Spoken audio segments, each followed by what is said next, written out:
शोभा यात्रा वगैरह में सम्मिलित होते हैं। देव आहन पूजन में समय लगता है, थोड़े से समय में फिर हम लोग महत्व वर्णन श्रवण करते हैं। इसलिए अक्सर हम लोग 8 दिन की कथा रखने का भाव रखते हैं और 8 दिन की कथा रखते हैं। आज से मूल भागवत प्रारंभ होगी। आओ ये भागवत, मूल भागवत को हम सुने, इसका मंगलाचरण सुने। उससे पहले थोड़ा भगवान कीर्तन करते हैं। श्री कृष्ण गोविंद हरे मुरारे, हे नाथ नारायण वासुदेव।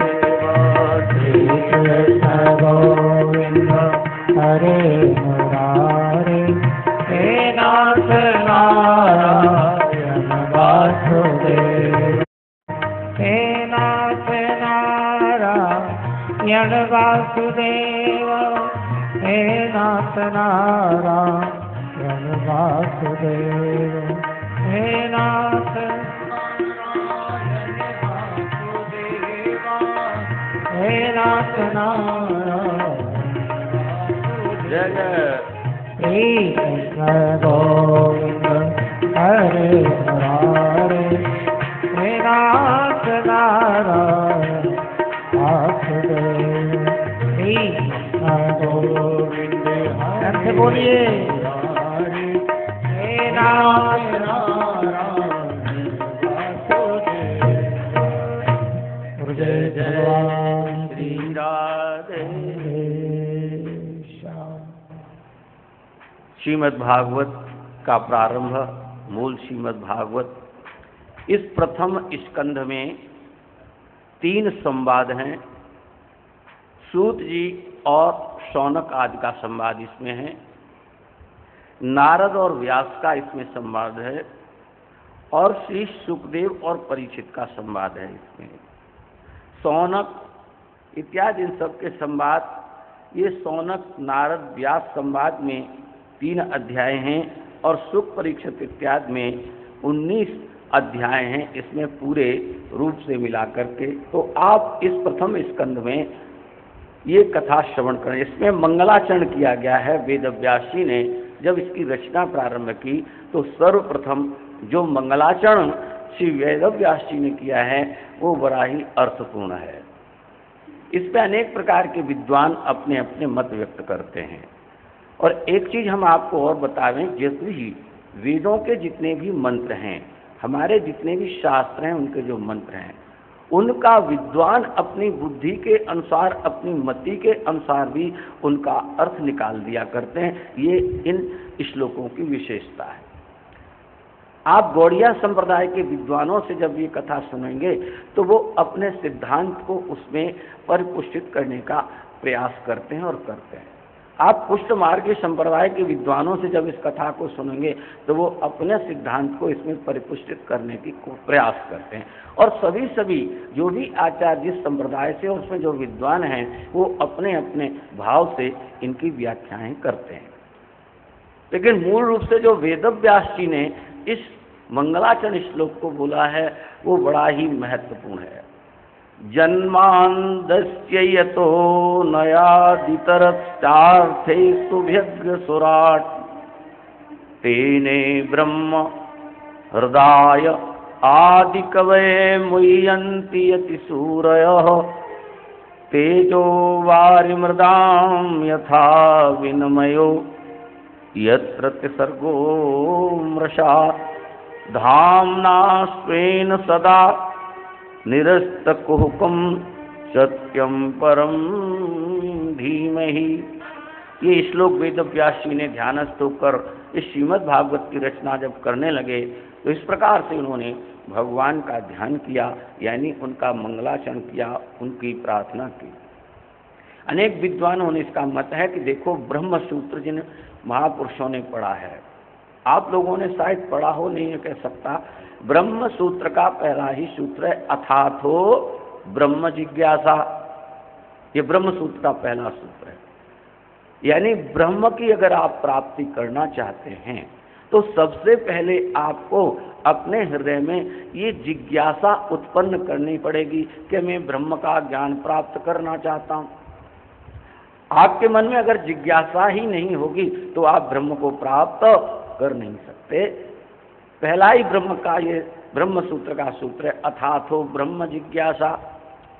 लेकिन श्री वेदव्यास जी ने, देखो ब्रह्म सूत्र भी वेदव्यास जी की रचना है और सर्वप्रथम रचना वेदव्यास जी की है। उन्होंने ये सूत्र दिया अथाथो ब्रह्म जिज्ञासा, और ये श्रीमद् भागवत भी उन्हीं की रचना है। वो सर्वप्रथम है और ये अंतिम है। बीच के जितने भी शास्त्र हैं उनकी बात नहीं करते।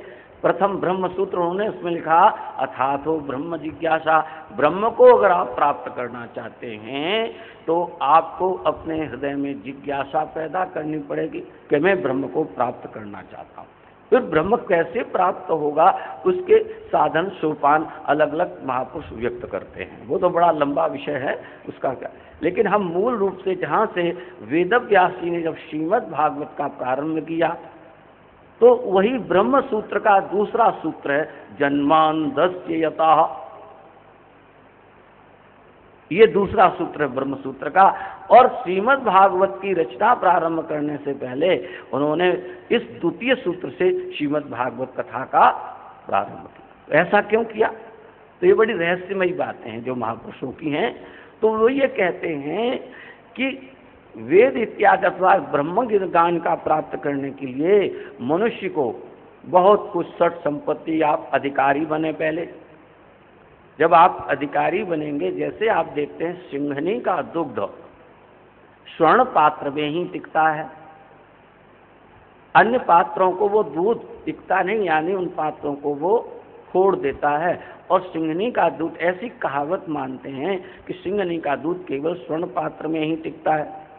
ऐसे ही बोले ब्रह्म ज्ञान प्राप्त करने के लिए जिज्ञासु को अधिकारी बनना पड़ता है, षट संपत्ति को अपनाना पड़ता है, यम है, नियम है, अनेक प्रकार के उसमें साधन, तितिक्षा करनी पड़ती है, सहना, उष्ण रूप से सब चीज़ों को सहना पड़ता है। मतलब आपको पूर्ण रूप से जब अधिकारी आप बन जाते हैं तब ब्रह्मज्ञान की प्राप्ति होती है। वेदव्यास ने जब ये सारे 17 पुराण लिख दिए फिर भी उनके मन में शांति नहीं हुई, तब नारद के प्रयासी कथा अभी आने वाली है। तो ये श्रीमद् भागवत उन्होंने इस दूसरे सूत्र से पूरी जन्मांधस्य यतः, वो कहते हैं श्रीमद् भागवत में अधिकारी बनने की कोई आवश्यकता नहीं। जो ब्रह्म ज्ञान प्राप्त करने के लिए आपको अधिकारी बनने की आवश्यकता है तब आपको ब्रह्म ज्ञान, पर श्रीमद् भागवत कथा सुनने में आपको अधिकारी बनने की कोई आवश्यकता नहीं। ये वेदव्यास का अनुभव है और अनुभव को उन्होंने व्यक्त किया, और इसलिए उन्होंने इसे कहा कि हम इस श्रीमद् भागवत को द्वितीय जो ब्रह्म सूत्र है वहाँ से मैं इसको प्रारंभ करूँगा।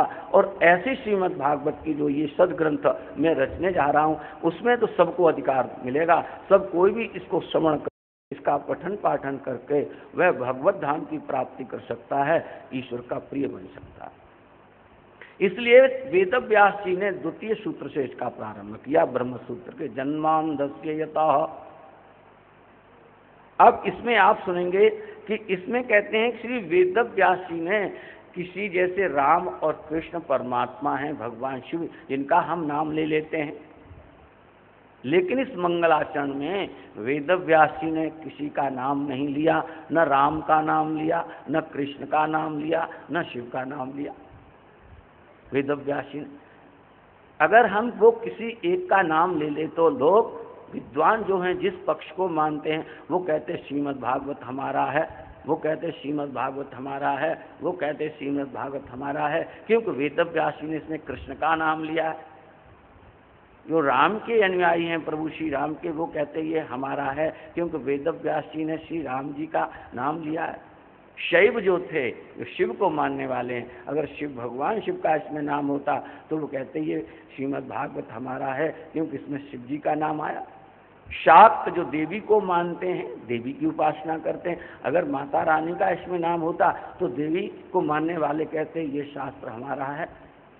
इसका तात्पर्य है कि वेदव्यास जी ने किसी, जिन भगवानों को हम मानते हैं, नाम तीन जो भगवान है जिनके नाम, उनका किसी ने, वेदव्यास जी ने किसी का नाम नहीं जय जय श्री राधे श्याम। इस मंगलाचरण में श्री वेदव्यास जी ने किसी का नाम उल्लेख नहीं किया।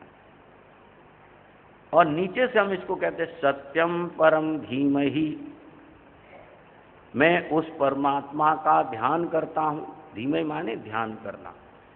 मैं उस परमात्मा का ध्यान करता हूँ। बोले आप किस परमात्मा का ध्यान करते हैं? सत्यम, जो सत्य है, और जो परम है। वेदव्यास महामुनि जी कहते हैं कि हम उस भगवान का ध्यान करते हैं। कौन से? जन्मांधस्य, जितने भी ब्रह्मांड इस विश्व में जो प्रत्यक्ष हैं अप्रत्यक्ष हैं, जैसे हम भूलोक में रह रहे हैं, अंतरिक्ष इत्यादि अनेकों करोड़ों ब्रह्मांडों का वर्णन, जो कुछ हमें दिख रहे हैं और कुछ नहीं दिख रहे हैं पर वो हैं। जो दिख रहे हैं हमें लग रहा है कि हैं, और जो दिख नहीं पर हैं, ऐसे जो ब्रह्मांड हैं, करोड़ों ब्रह्मांड हैं, और करोड़ों ब्रह्मांडों की रचना करना, उनका पालन करना, उनका संहार करना, जो उन्हीं की कृपा से होता है, उसके मूल कारण जो भगवान हैं, बोले मैं उनका ध्यान करता हूँ। ऐसे परमात्मा का ध्यान करता हूँ जो सत्य हैं, परम हैं। जितने भी प्रत्यक्ष ब्रह्मांड हैं, उनकी रचना, उनका पालन, उनका संहार वही करते हैं, यानी उसके वही मूल कारण है। बोले ऐसे मैं परमात्मा का ध्यान करता हूँ। और कहते हैं, वेदव्यास जी कहते हैं कि हे प्रभु, आप जो प्रथम सर्वित जीव हैं, सर्जित जीव कौन है? ब्रह्मा। इस सृष्टि में सर्वप्रथम सर्जित जीव कौन है? बोले ब्रह्मा जी। मैं उन भगवान का ध्यान करता हूँ जो प्रथम सरित जीव ब्रह्मा हैं। उनके हृदय कमल में भगवान ने ही अपनी चेतना से जिन्हें ज्ञान प्रदान किया, क्या? तेने ब्रह्म हृदय ये आदि कवे मुह्यन्ति यति सूरयः। ऐसे जो प्रथम सरित जी ब्रह्मा जी हैं, जिनके हृदय में उन्हीं परम प्रभु परमात्मा ने अपनी चेतना से ज्ञान प्रदान किया, बोले मैं ऐसे भगवान को प्रणाम करता हूँ, अथवा ऐसे भगवान का मैं ध्यान करता हूँ। और मुह्यन्त यति सूरयः, जो बड़े बड़े ऋषि हैं, मुनि हैं, ज्ञानी हैं, ध्यानी हैं, और वो भी उनकी माया के चक्कर में आकर मोहित हो जाते हैं। इसकी कथा भी आप 10वें स्कंद में सुनेंगे, ब्रह्मा इत्यादि की, इंद्र इत्यादि की। तो भगवान की माया से ऐसे ऐसे बड़े ऋषि मुनि ज्ञानी भी मोहित हो जाते हैं। बोले ऐसे मायापति परमात्मा को मैं प्रणाम करता हूँ। और वो कहते हैं प्रत्यक्ष अप्रत्यक्ष जितने भी ये ब्रह्मांड हैं, भगवान उनकी सब अंतरंग बातों से अवगत रहते हैं। बोले मैं उन परमात्मा को नमस्कार प्रणाम करता हूँ, ध्यान करता हूँ। जितने भी ये ब्रह्मांड हैं, उनके अंतर में क्या हो रहा है, क्या नहीं हो रहा है, उसकी खबर वो परमात्मा रखते हैं। बोले मैं ऐसे परमात्मा को नमस्कार करता हूँ, मैं ऐसे परमात्मा का मैं ध्यान करता हूँ। ऐसे जो परम प्रभु परमात्मा हैं, और फिर इसके बावजूद भी इतने व्यस्त रहते हुए भी परमात्मा, बोलते जितने भी इस जगत के भ्रामक ये तत्व हम लोगों को दिखाई देते हैं, जितने भी आप ब्रह्मांड हैं, ये दिखने में हमको सत्य लगते हैं, पर मूल रूप में ये सब असत्य हैं। और इन सब भ्रामक चीजों से दूर रहते हुए भी भगवान अपने धाम में निवास करते हैं, आनंद से परमात्मा रहते हैं। बोले ऐसे जो सत्य परम धीमहि परमात्मा है, बोले मैं उनका ध्यान करता हूँ। वेदव्यास जी महाराज ने ऐसे परम प्रभु परमात्मा का यहाँ पर वर्णन किया, किसी का यहाँ पर उन्होंने नाम नहीं लिया, उल्लेख नहीं किया, और ऐसे सर्वशक्तिमान परमात्मा का वेदव्यास जी ने यहाँ पर मंगलाचरण किया। और इस मंगलाचरण करने के बाद में फिर यहाँ पर वेदव्यास जी ने कथा प्रारंभ की। नैमिषे अनिमिषेत्रे ऋषय शौनकादयः सत्रम स्वर्गाय लोकाय सहस्र सममाशत यहाँ से कथा प्रारंभ होती है। और आप सबने सुना है कि नैमिषारण्य में एक बार 88,000 शौनकादिक ऋषियों ने एक सत्र प्रारंभ किया, चाहे वो 1000 वर्ष का रखा हो या अथवा 1000 दिन का रखा हो, पर एक सत्र रखा गया। और देवताओं के क्षेत्र नैमिषारण्य में शौनकादिक ऋषियों ने परमात्मा की प्राप्ति के लिए ये सहस्त्र वर्ष का वर्ष व्यापी सहस्त्र दिन व्यापी उन्होंने सत्र किया। स्वर्गाय लोकाय का यहाँ पर अर्थ है ईश्वर प्राप्ति के लिए, भगवान की प्राप्ति के लिए। जैसे हम भगवत प्राप्ति के लिए श्रीमद् भागवत कथा कर रहे हैं, करवा रहे हैं, आयोजन हो रहा है। हमारा मुख्य उद्देश्य है कि हमें भगवत प्राप्ति हो, अथवा ईश्वर की कृपा हमें प्राप्त हो, अथवा हमारी जो मनोकामनाएं हैं परमात्मा की कृपा से पूर्ण हो। इसलिए हम श्रीमद् भागवत कथा का ये सत्र आप रख रहे हैं और सत्र का आयोजन हो रहा है। सोनाद का ऋषियों ने, सूत जी महाराज सब बैठे हुए थे। 88,000 ऋषि आप जब एक जगह इकट्ठे हों तो कितने होंगे? आप कल्पना करो कितना बड़ा विशाल वह क्षेत्र होगा। नैमिषारण्य नाम क्यों पड़ा? नैमिषारण्य इसलिए परमात्मा का उसका क्षेत्र का नाम पड़ा कि सारे ऋषि मुनि देवता मिलकर उन्होंने कहा कि महाराज हम कोई यज्ञ करना चाहते हैं, आप कोई पवित्र भूमि हमें बतलाइए कि जहाँ पर बैठकर हम इस यज्ञ को करें। ये बड़ी अर्थपूर्ण बात है कि हम कोई कार्य करते हैं तो ऐसी जगह का चुनाव करना चाहिए जो पवित्र हो, तीर्थ हो। अगर तीर्थ पवित्र नहीं है तो उसको पवित्र करने के विधान भी हम लोगों के यहाँ आप देखते हैं। पहले, अब तो चलो सबके घर पक्के हो गए, पहले कच्चे घर हुआ करते थे तो माताएं घर में कुछ भी देव पूजन करती थी अथवा सत्यनारायण की कथा होती थी तो गैया मैया के गोबर से उसको लीपा जाता था। तो हमारे माता का जो गाय का गो, देशी माता जो गाय माता है, उसके गोबर में ऐसा गुण है कि वो अपवित्र को पवित्र कर देता है। ये वैदिक परंपरा हमारे यहाँ चली। इसलिए गाय के गोष्ठ में, गौशाला में भजन करने का बड़ा महत्व है। हमारे सुदामा कुटी जी के महाराज जी थे, एक बार हम लोग यहाँ केडिया परिवार ने यमुना पार भगवान शिव परिवार की स्थापना की तो हम लोग भी वहाँ गए थे। तो वहाँ उन्हों को हम लोग कुछ समय व्यस्त, तो उनको पूछा महाराज जी कहाँ हैं, तो पता लगा महाराज जी गोष्ठ में बैठे हुए हैं, गौशाला में बैठे हुए। तो हम लोग गए, तो हम तो उस समय साधक जैसे थे, तो गए तो उन्होंने बड़ा प्रेम से हंस के बोले। तब उन्होंने ये बात बताई कि देखो तुम वे नए नए साधक हो, संत हो, गौशाला में बैठने से मंत्र जल्दी सिद्ध हो जाता है।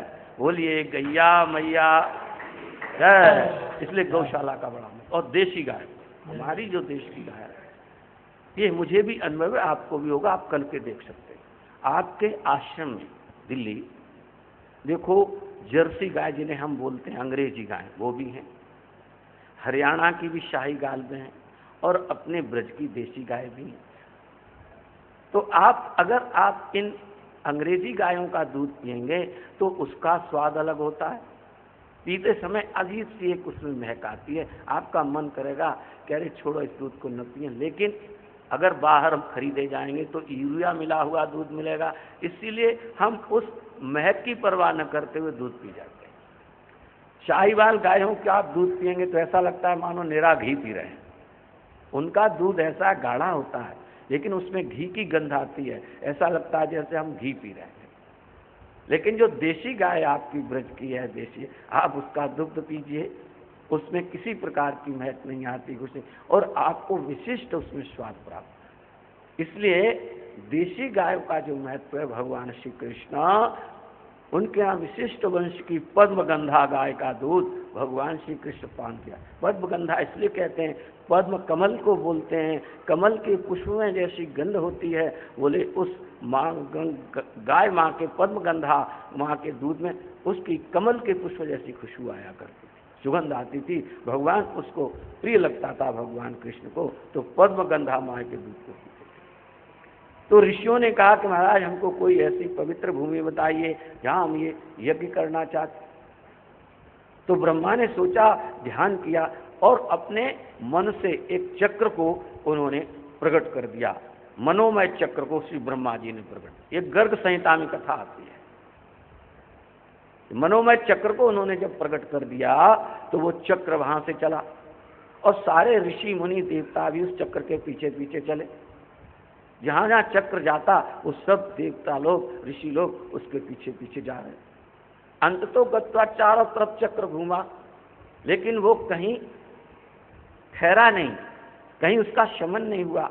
आते आते जब ये नियमशारण्य का जो क्षेत्र है, जो वन है बहुत बड़ा, जहाँ मन और शत्रुपा ने भजन किया था किसी काल में, सतयुग में, यहाँ पर उस क्षेत्र में जब ये चक्र आया तो वहां आकर के चक्र थोड़ा सा ऊपर रुका और रुककर धीरे धीरे नीचे आया और नीचे आकर धरा पर वो रुका। तो चक्र चल रहा था, तो चलते चलते चक्र वो चलता रहा। चक्री जो उसमें चक्र में नेमियां होती हैं, गरारी जिसे आप कहते हैं दरारी, जो काटता है, तो वो चक्र वहां गिरा। धीरे धीरे वो चलता रहा, चलते चलते वो नीचे जमीन में पाताल में चला।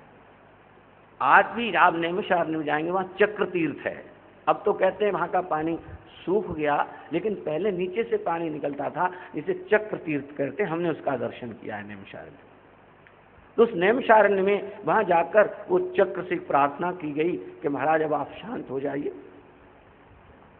उस चक्र शांत हो गया, लेकिन वो चक्र तीर्थ बन गया, उसमें से जल स्रोत फूटने लगा। ऋषियों ने और देवता ने कहा यही पवित्र भूमि है। अब निश्चय हो गया कि चक्र यहाँ शांत हो गया, इसलिए उस क्षेत्र का नाम क्या हुआ? नैमिषारण्य।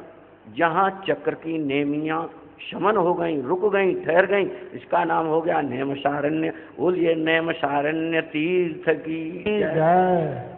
इसको कहते हैं नैमिषारण्य। तो वहां पर ऋषियों ने कहा कि भाई अब ये तो निश्चय हो गया कि ये पवित्र भूमि है और हमको यहाँ का। और एक बार मैं भी अपना आपको अनुभव बताता हूँ।